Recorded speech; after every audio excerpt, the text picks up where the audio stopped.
క్రైస్త lord. యేసు రక్తమే జయము. మన రక్షకుడు, మన విమోచకుడైన యేసుక్రీస్తు పరిశుద్ధ నామములో అందరికీ వందనాలు. చిన్న ప్రార్థన ద్వారా ఉదయకాల వాక్యదానం చేసుకుందాము. పరిశుద్ధుడ మహాగణుడు అనే దేవ యేసయ్య, సర్వాధికారినైనా మీకే వేలాది వందనములు, కృతజ్ఞతాస్తుతి స్తోత్రం చెల్లించుకుంటున్నాను.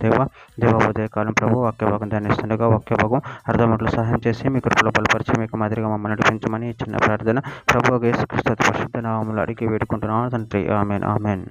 ఇర్మీయా గ్రంథం 1వ అధ్యాయం 5వ వచనము. గర్భములో నేను నిన్ను రూపింపక మునిపే నిన్ను ఎరిగితిని, నువ్వు గర్భము నుండి బయలుపడక మునిపే నేను నిన్ను ప్రతిష్ఠించి తిని, జనములకు ప్రవక్తగా నిన్ను నియమించి తిని. ఆమె దేవుడి వాక్య భాగం దీవించును గాక.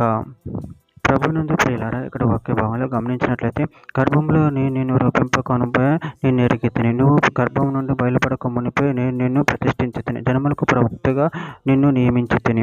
అదేవిధంగా ఇక్కడ వాక్య భాగంలో గమనించినట్లయితే కీర్తన గ్రంథం 71వ అధ్యాయం 5-6 వచనం. నా ప్రభువా యెహోవా, నా నిరీక్షణాస్పదము నీవే, బాల్యం నుండి నా ఆశ్రయం నువ్వే, గర్భవాసన అనేది మొదలుకొని నువ్వే నాకు ప్రాపకుడవై ఉంటివి, తల్లి గర్భం నుండి నన్ను ఉద్దయింపు చేసిన వాడు నీవే, నిన్ను గూర్చి నేను నిత్యం స్తుతిగానం చేయుదును. గలతీయులకు రాసిన పత్రిక 1వ అధ్యాయం 15-16 వచనం.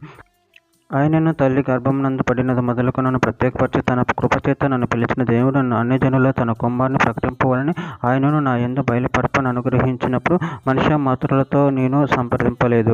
రోమిలికి రాసిన పత్రిక 8వ అధ్యాయం 9వ వచనం. దేవుని ఆత్మ మీలో నివసించిన ఎడల మీరు ఆత్మ స్వభావం గలవారే కానీ శరీర స్వభావం గలవారు కారు. ఎవడైనా క్రీస్తు ఆత్మ లేని వాడైతే వాడు ఆయన వాడు కాడు.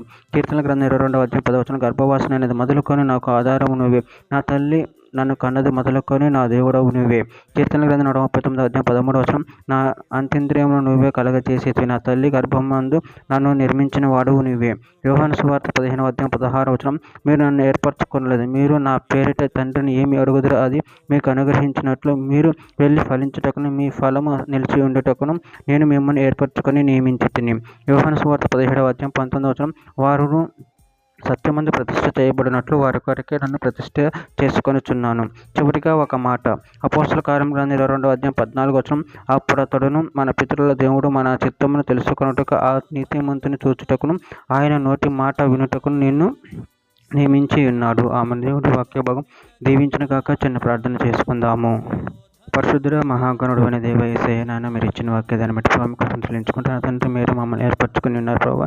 నాయన మేము మీ అంత భయభక్తులు కలిగి నీ ప్రేమలు కృపలం ఎదిగే వారికి శక్తిని బలాన్ని అనుగ్రహించి నిత్యం నేను స్తుతించి మహిమపరిచే శక్తిని అనుగ్రహించామని ఈ చిన్న ప్రార్థన ప్రభువు యేసుక్రీస్తు పరిశుద్ధ నామములో అడిగి వేడుకుంటున్నాను తండ్రి. Amen amen.